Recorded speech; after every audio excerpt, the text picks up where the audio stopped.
ముద్రగడ పద్మనాభం అంత్యక్రియల సమయంలో మరోసారి ఉద్రిక్తత ఏర్పడింది. పోలీసుల అధికారిక లాంఛనాలతో అంత్యక్రియలు నిర్వహించేందుకు ప్రయత్నించగా ముద్రగడ పద్మనాభం అనుచరులు, వైసీపీ నాయకులు, మరి ముఖ్యంగా మాజీ మంత్రి అంబటి రాంబాబు పోలీసుల్ని అడ్డుకున్నారు. ఉదయమే ఈ వ్యవహారం సంబంధించి జనసేన పార్టీ ఉదయమే ఒక ట్వీట్ చేసింది. పవన్ కళ్యాణ్, చంద్రబాబు నాయుడు గారు ఇద్దరు మాట్లాడుకున్నారు. అధికారిక లాంఛనాలతో ముద్రగడ పద్మనాభం గారి అంత్యక్రియలు నిర్వహించాలని నిర్ణయించారు. ఈ మేరకు పోలీసు అధికారులకు ఆదేశాలు ఇచ్చారు అంటూ జనసేన పార్టీ ఒక ట్వీట్ చేసింది.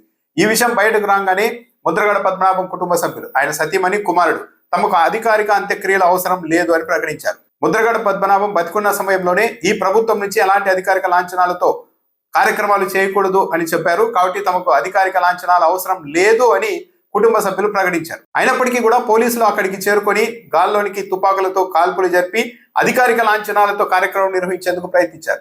ఈ విషయం తెలియగానే అక్కడున్న ముద్రగడ అనుచరులు పెద్ద ఎత్తున ప్రతిఘటించారు. పోలీసులను వెళ్లిపోవాల్సిందిగా గట్టిగా నినాదాలు చేశారు. తమకు అధికారిక లాంఛనాలు అవసరం లేదు. గతంలో ముద్రగడ కుటుంబాన్ని చంద్రబాబు నాయుడు ప్రభుత్వం ఏ స్థాయిలో అవమానించిందో మాకు ఇప్పటికీ కూడా గుర్తుంది అంటూ వాళ్ళు పెద్ద ఎత్తున నినాదాలు చేశారు. గతంలో ముద్రగడ పద్మనాభం కాపు ఉద్యమానికి శ్రీకారం చుట్టినప్పుడు అత్యంత అమానవీయంగానే ఆ రోజు రాష్ట్ర ప్రభుత్వం పోలీసులు వ్యవహరించారు.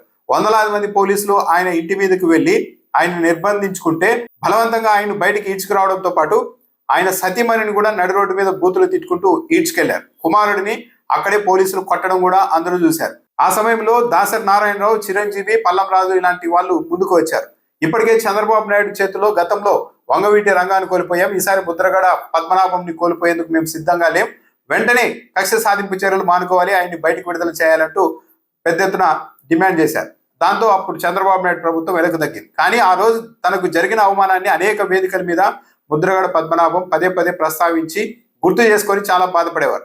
అత్యంత దారుణంగా తన సతీమణిని దూషించారు అని కూడా ఆయన పలు వేదికల మీద చెప్పారు. ఇలాంటి నేపథ్యంలో చంద్రబాబు నాయుడు ప్రభుత్వం ద్వారా తనకి ఎలాంటి అధికారిక లాంఛనాలు అవసరం లేదు, ఒకవేళ తను చనిపోయిన తర్వాత అని ముద్రగడ పద్మనాభం ముందే కుటుంబ సభ్యులకు చెప్పినట్టుగా చెప్తున్నారు.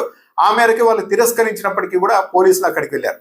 ఈ సమయంలోనే ముద్రగడ అనుచరులంతా ప్రతిఘటించడంతో మాజీ మంత్రి అంబటి రాంబాబు అక్కడికి వెళ్ళి ఉదయం కుటుంబ సభ్యులే చెప్పారు కదా మీకు అధికారిక లాంఛనాలు అవసరం లేదని చెప్పిన తర్వాత మళ్ళీ ఇక్కడికి ఎందుకు వచ్చారు అంటే, ముద్రగడ పద్మనాభం చనిపోయిన తర్వాత కూడా ఆయన్ని మీరు గౌరవించరా, ఆయన్ని ఇప్పటికీ కూడా వేధించాలనుకుంటున్నారా అని అంబటి రాంబాబు నిలదీశారు.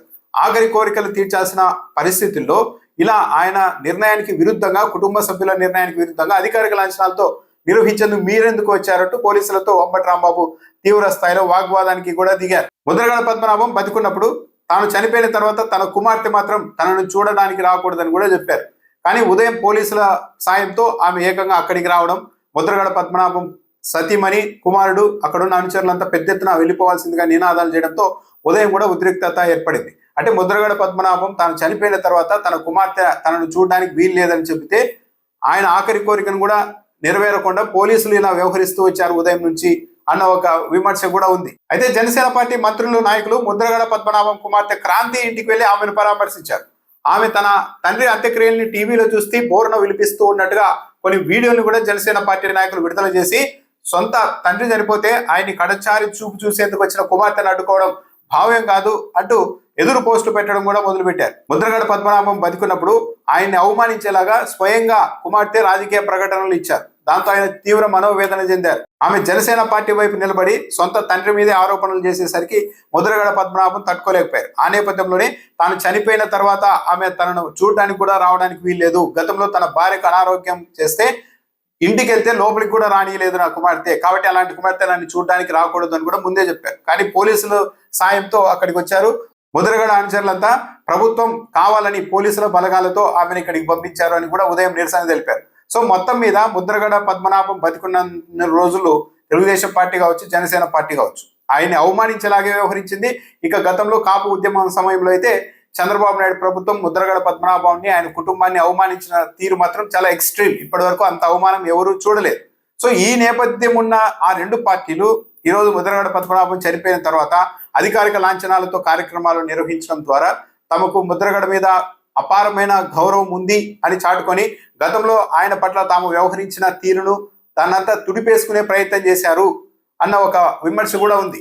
అనుచరులు తీవ్ర స్థాయిలో అభ్యంతరం నిలపడంతో చివరకు చాలా సేపటి తర్వాత పోలీసులు వెనక్కు తగ్గారు. అధికారిక లాంఛనాలతో కార్యక్రమాలు నిర్వహించడం పైన వెనక్కు తగ్గారు. ఆ తర్వాత సాధారణ పద్ధతుల్లోనే ముద్రగడ పద్మనాభం అంత్యక్రియల్ని పూర్తి చేశారు.